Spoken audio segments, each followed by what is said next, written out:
good morning. My name is Ozzy Stern, a country Victorian gamer of Star Wars Armada, Legion, and a number of other games. Tonight I have two battles coming up at my local gaming club for a continuation of my Star Wars Armada campaign that I am conducting with a friend whose name is Chris. Now, this is my current roster here. I have three fleets currently available to me. I've got a MC-80 battlecruiser with a Hammerhead Scout, GR-75 and two Z-95 headhunters. A second fleet, which is Nebula B with a Hammerhead GR-75 transport, VCX-100, which is the Ghost, and three Y-Wings. And a third fleet, which is an MC-30C Scout frigate with two X-Wings. And as you can see, I've got all the upgrades there as well. Now, at the start of the round, we decide what missions each of our fleets are doing. My top fleet, they are going on a raid convoy mission. Meanwhile, my Nebula B fleet are doing what's called a Raise Hope, while the MC-30C is going to sit between both of them and potentially reinforce. So what battles are we going to be doing tonight? Well, seeing I'm raid convoying, he happens to have a fleet nearby within 2 hexes, so we will be doing a convoy raid. Now, that means that both himself and myself can potentially have reinforcements come in, depending on the dice roll. The other one, a Raise Hope. Now, he's also happens to have a second fleet nearby, which I won't be able to reinforce because I've only got one ship. So in this case, we will be doing what's a Blockade Run. Now, the convoy raid and the Blockade Run uses the same rule for Blockade Run. So in this case, we're playing on a 3-inch table edge. Each player deployment zone is within 2 range rulers, lengths of the edge. Second player must place all objectives. The second player assigns 1 objective tokens to each of his ships. When that ship is destroyed, the first player gains victory tokens. End game, the second player gains victory tokens for each ship with an objective token within the first player deployment range. Now, there is some modification to that with Convoy Raid, primarily because we will be having a variance in civilian ships. The Imperial player does not have any of its squadrons or ships there to start off with. Instead, it rolls 1 red dice for each full 500 points of the attacking rebel force. In this case, it's 234. So he got to roll 4 dice. He got 3 blanks and a hit. So he has ability to add 1 light freighter, like a YT 2400 or something like that, with 1 objective token. Alternatively, in that very first game, we had a couple of double hits. 1 double hit, and I think the other one was an accuracy, as well as 2 hits. So we were able to play with quite a lot. Now, to that, we also happen to have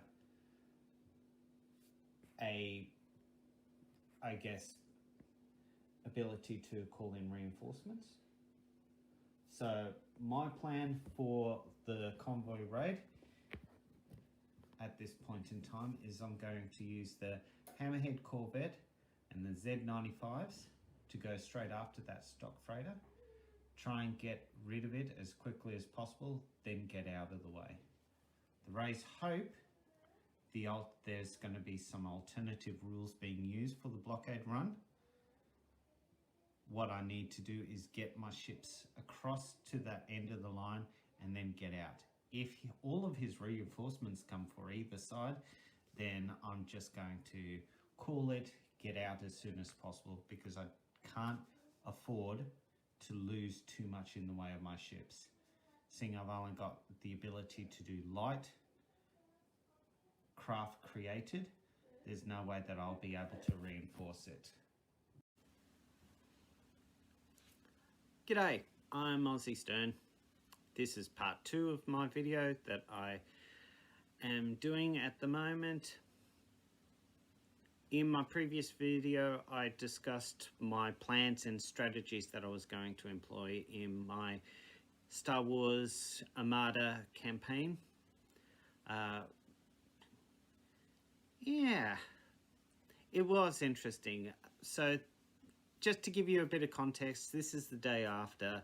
I am very sleep deprived, but I'm going to intersperse this video with some snippets that I took from last night with a bit of a voiceover. So we had 2 battles last night. We had a convoy mission, which we used the Blockade Run rules for, in that the Imperial player had to roll 4 red dice. On a crit, he would receive a bulk cruiser, plus an ability to get extra bits and pieces in it. On a double, just the bulk cruiser. Now a bulk cruiser is worth 3 victory conditions, 3 victory tokens.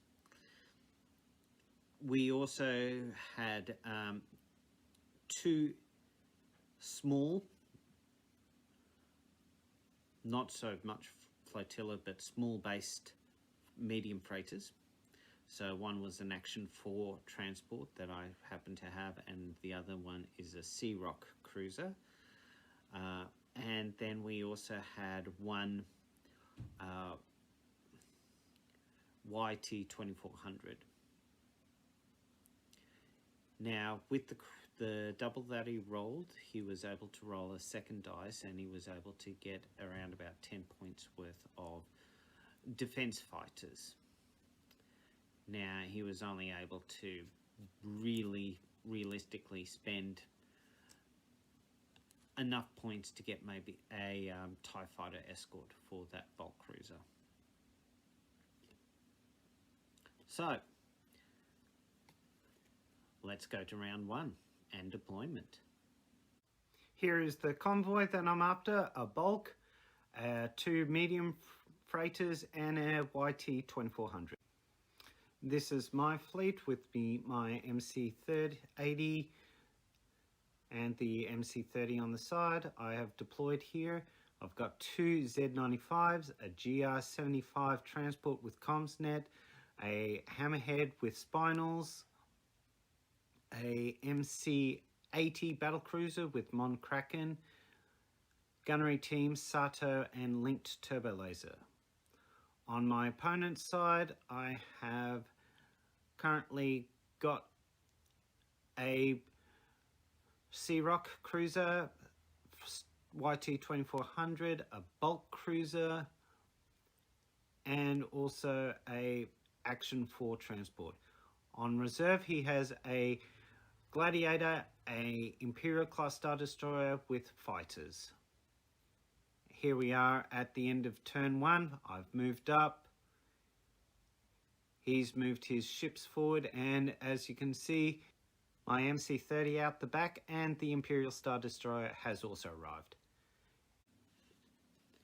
So at the end of round 1, as you can see, he moved all of his forces forward. There wasn't any too much interactions at this stage of the game. Obviously, we're too far apart, except for the fact that I happened to roll very good on my reserves and get my MC-30 into the action directly behind his convoy, and was able to do quite a bit of damage to that bulk cruiser. The the small medium transport out to the right hand side was just that far away that I couldn't really get too much in the way of dice action. And obviously, due to the fact that my fighters hadn't arrived yet from reserve, I couldn't use Sato really well until the rest of my fighters, either in my main force or in the reserves, got in on the action.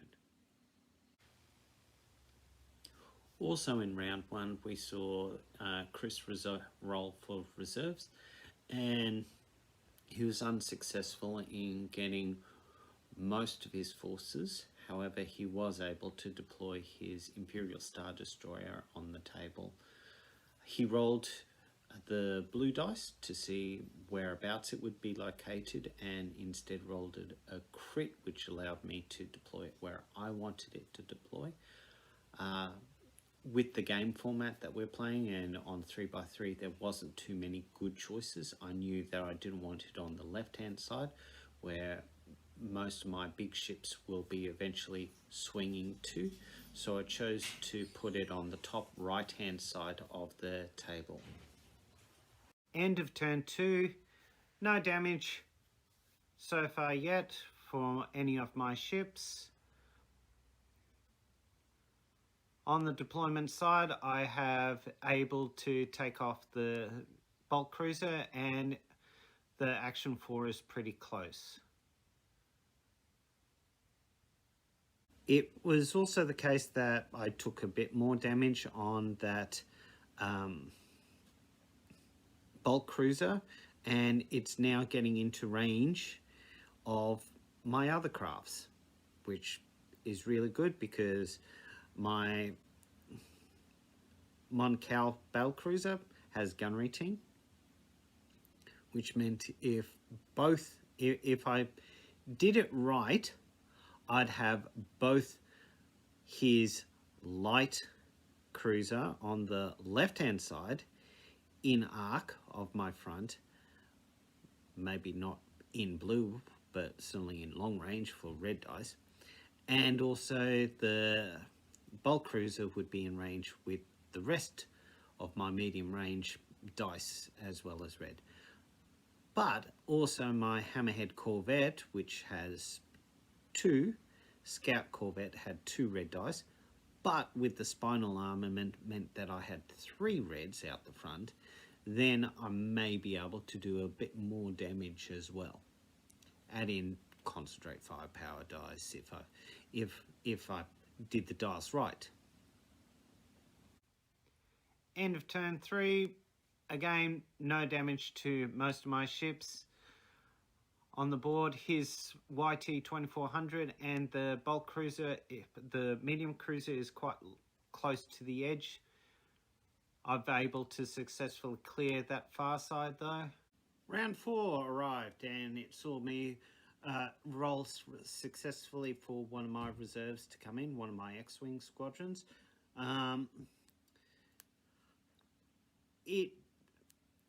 Unfortunately, I didn't get a choice of where it was being deployed, and in fact my opponent Chris chose to deploy it way out the back corner on the left hand side, putting it quite a bit out of range of most of the action for a while. I had managed in round 4 also to use a combination of my Hammerhead as well as a side shot from my battle cruiser to take out the Sea Rock cruiser on my left. So that scored me another 2 victory conditions. So now I'm up to 5. His reserve roll was still not happening, so he still had the Gladiator out, and now he's starting to move that ISD a bit more quicker. Obviously, because it arrives at speed 1, he needs to speed up a bit and use some of those navigations in subsequent terms to get up to speed, start maneuvering around and getting the token actions from it. Obviously on the far right hand side, the action for transport, there was little hope in trying to actually capture it. It was pretty much well positioned to get out of there. My only hope was to potentially have my X-Wing arrive and speed through my MC-30 through the station, through the center, and scoop around to try and pick it off. More so to use the front arc, because I doubt that I would have enough turns left to actually pick up the side arc before he was able to successfully exit the board. Turn 4, another good round. As you can see, all my ships are maneuvering, and now I've got troubles with the MC-80 about to go off the board. And I'm still waiting for the Gladiator to arrive. Round 5. His Gladiator arrived. And yeah, that changes the complexity a little bit. So I have successfully taken pretty much everything that I needed to on the left-hand side of the board, and I'm now maneuvering to try and either exit the board or move backwards to give some support to the MC-30. The ISD had sped up and was getting close to long-range shots into my MC-30, and unfortunately, due to the way that I was traveling, I also was getting into a little bit of a traffic jam of my own on the left-hand side. Where he positioned the Gladiator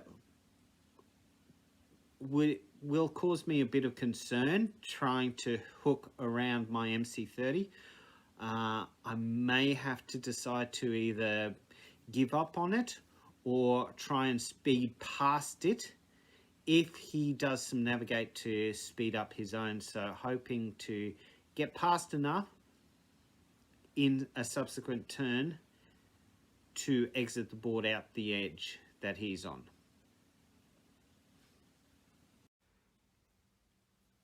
Turn 5, damage, nothing, but now that after unfortunately taking the MC-80 off the table from hitting the edge, it was, ended up over the line.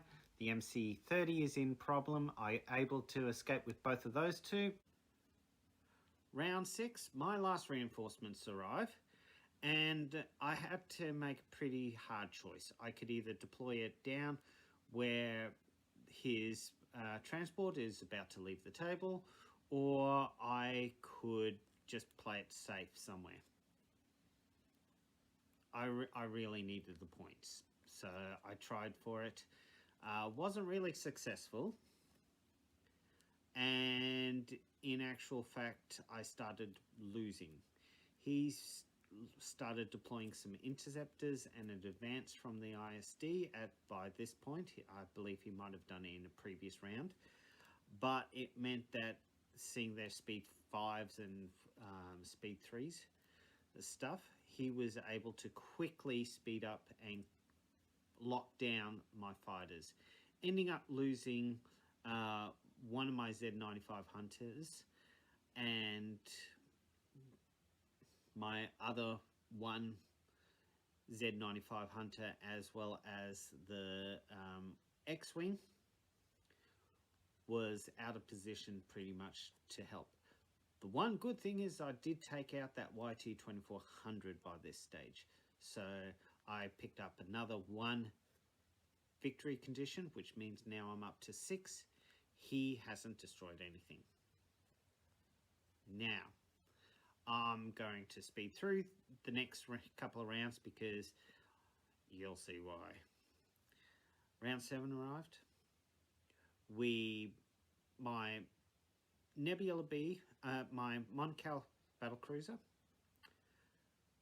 had to sneak around the edges. Didn't quite get enough edge, and he actually clipped the actual border, which obviously for most people that know the game, once you do, it's destroyed. So I've lost my MC-80.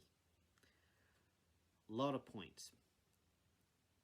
Although in the campaign rules, it means that although I've lost those points in the battle, I haven't lost the vessel itself from my roster, which is a good thing. He is now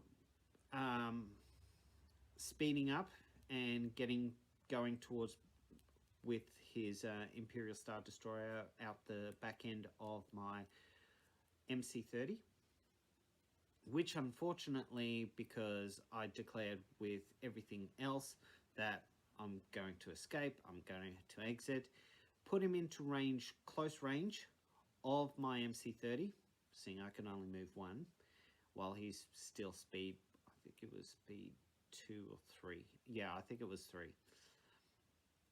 But he was able to get so close to my actual, no, I think it might have been speed 2. But he was able to get into close range with my actual MC-30 that it aborted the actual escape. Both of us commented, this is exactly a bad situation for me. And at that stage, I was thinking that I was going to lose the match. Because obviously I had lost points with my battlecruiser gone. I'm about to lose an MC-30 frigate. Now I did get both my Hammerhead and my GR-75 successfully escaped, but all my fighters were being engaged and unfortunately were pretty much on the losing side of the engagement. But he hadn't lost any ships of his own either. His Gladiator was nice and strong and his ISD was still chugging behind. But then I thought, well, I went off the board. That ISD is still speed 2s. And I'm thinking, if I can successfully hang on for one more turn, his ISD is going to run off the table, which in actual fact it did. I was able to navigate using some a speed increase to speed 2, but also using a double click to quickly maneuver my MC-30 still onto the table. He activated his ISD and ended up going off the table. He then activated his Gladiator and unfortunately, due to the positioning, broadsided my MC-30 into oblivion. So at the end of the match, we actually, of the first battle, I had lost my MC-30, 2 X-Wings and 2 Z-95 Headhunters from my campaign roster. Overall, I also lost my MC-30, my MC-80 battlecruiser. So when we worked out the points value, I lost 306. So that's how much Chris got in terms of point. But seeing I got so many tokens, I actually got 200 and also the ISD went off the table. I got 262 points, which meant it was declared a draw, seeing it was less than 50 points, the difference. After that match, we set up for our second battle, and then we started that. It was also a similar blockade run, but in this case, I was the blockader, the blockade running person, trying to get past to get in. So I will start that video now. I'll show you deployment. His reserves, not on the table to start off with, was a Architon with a TIE Interceptor. He had also a Raider. He also had a Gladiator and a second Gladiator. In comparison, I had my Nebula B, my Hammerhead Corvette, and my GR75 plus 3 Y-Wings and Ghost. Here's deployment.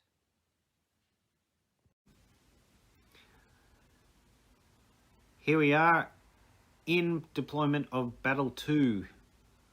So I've got my transports on one side, Nebula B on the other side, and my Hammerhead in the middle. On his side, that's his ring. So round 1, 2, pretty easy. He rolled for his reserves because obviously the way it works is that I was moving across the table.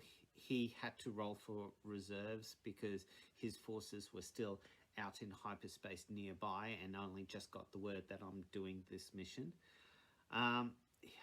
All of his craft, he was not successful in rolling to get any of the reinforcements for the first couple of rounds. I did do a navigational error with my my GR75 and ran it into some rocks, causing 1 damage, but the alternative was spreading out a little bit too much and potentially maybe my opponent being able to deploy immediately from the sides of the table and being able to pick off something as small as a GR75 in one shot. In round 2, suffered a damage on my medium transport from an asteroid. The Imperial Raider has now arrived in the middle, as well as a Gladiator on the side, still waiting for the reinforcements to arrive. So round 3 arrived with him successfully rolling for some of his actual reinforcements. He was able to get upon the table of the Raider and also one of the Gladiators. Now, when he rolled for whereabouts the Raider, it was a accuracy, so he chose to where he wanted it. But when he rolled for the Gladiator, it came up with a hit, so it had to be on one of the 2 3-inch long sides of the actual game, seeing all of this is on the 3x3 table. He chose to deploy it in the top right-hand side of the table, coming on straight across, hoping to take out some of my ships before I got a chance to get over the deployment zone and escape. The Raider, on the other hand, he deployed right in the center, right where it was going to come face to face with a lot of my vessels. And I was lucky that with my Nebula B having fighter coordinator team as well as a number of fighters, I was able to bring them forward, use the fighter command, the squadron command to start doing some damage. I also have on the GR75 bomber command, which allowed me to re-roll some of those black dices and give me a bit of a chance to take out that Raider. I was actually able to take out the Raider in subsequent turns.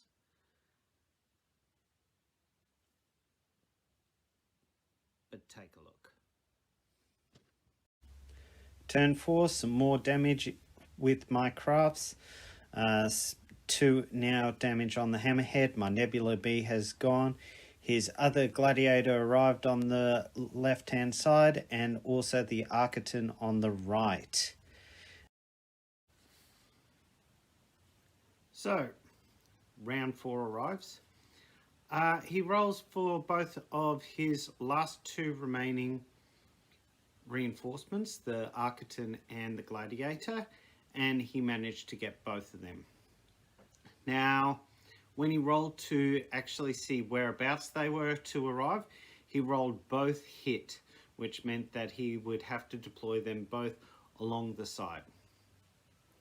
So exactly like the ending scene in Rogue One, where the Star Destroyer comes out of nowhere right in front of my ships as they're trying to escape into hyperspace.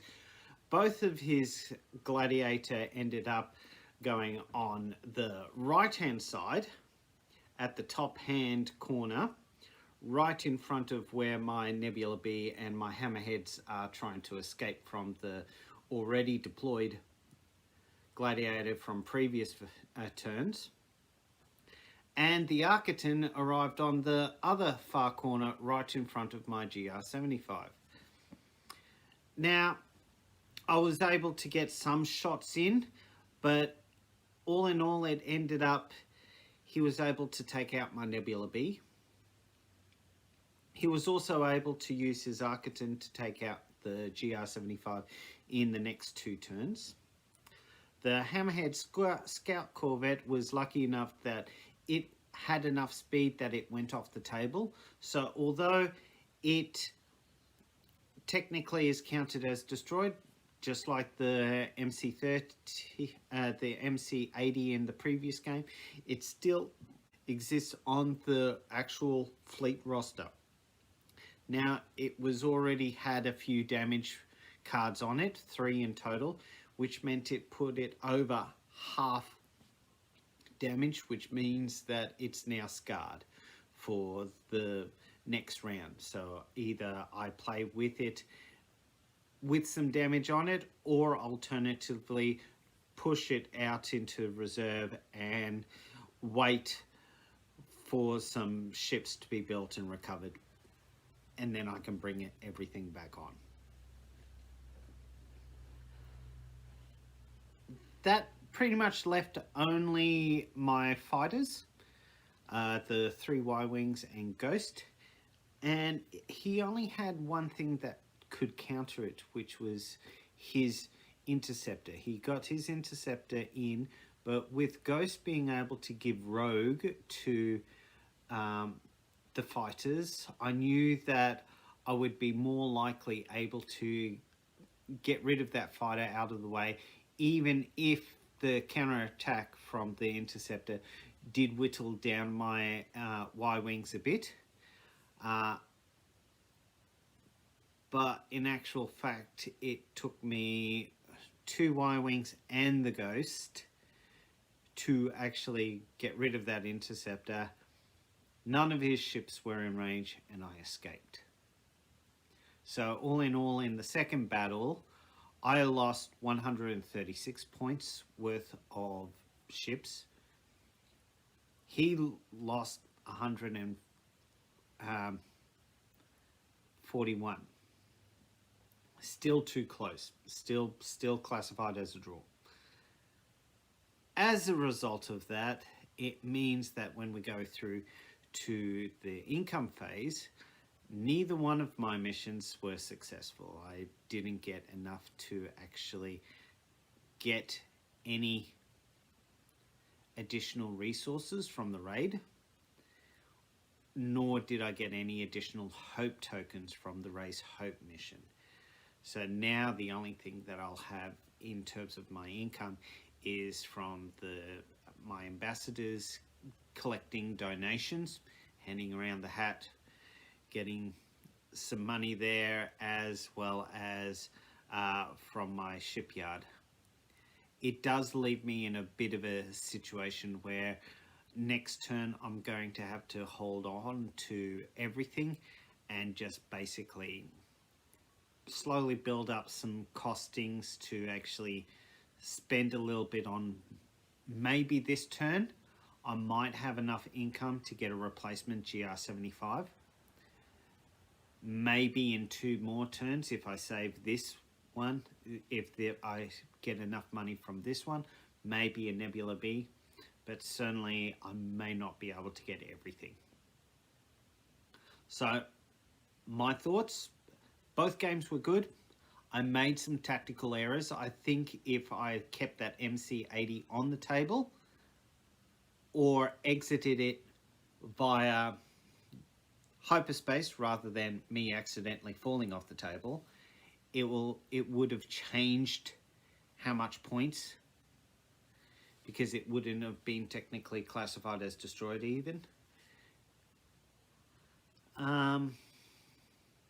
Yeah, and the second, if I had one more turn without him rolling for his reserves, now, yes, by that stage, anything but a blank, he would have deployed stuff. But if he rolled anything on the blue dice that, like a crit, where I could choose where it deploys, then I could have at least saved 2, maybe all 3, more likely only 1 of those 3 ships that were lost. So, lessons learned, I guess. Anyway, I will now wait and see. I'll consolidate my fleet lists and rewrite them, make sure that I update all the points on them, and figure out where my next set of task force are going to go, and compile it all into a single video, hopefully, and I'll put it on the web in the next day or 2. So from me, from Aussie Stern, I hope you enjoyed watching the 2 draws. They were very interesting matches. Certainly our dice rolls were on fire at different points in time, and then suddenly going out the window in other places. Certainly some things that I really enjoyed was the MC-30 coming behind his bulk cruiser, immediately deploying in a double arc, so I would get a lot of shots.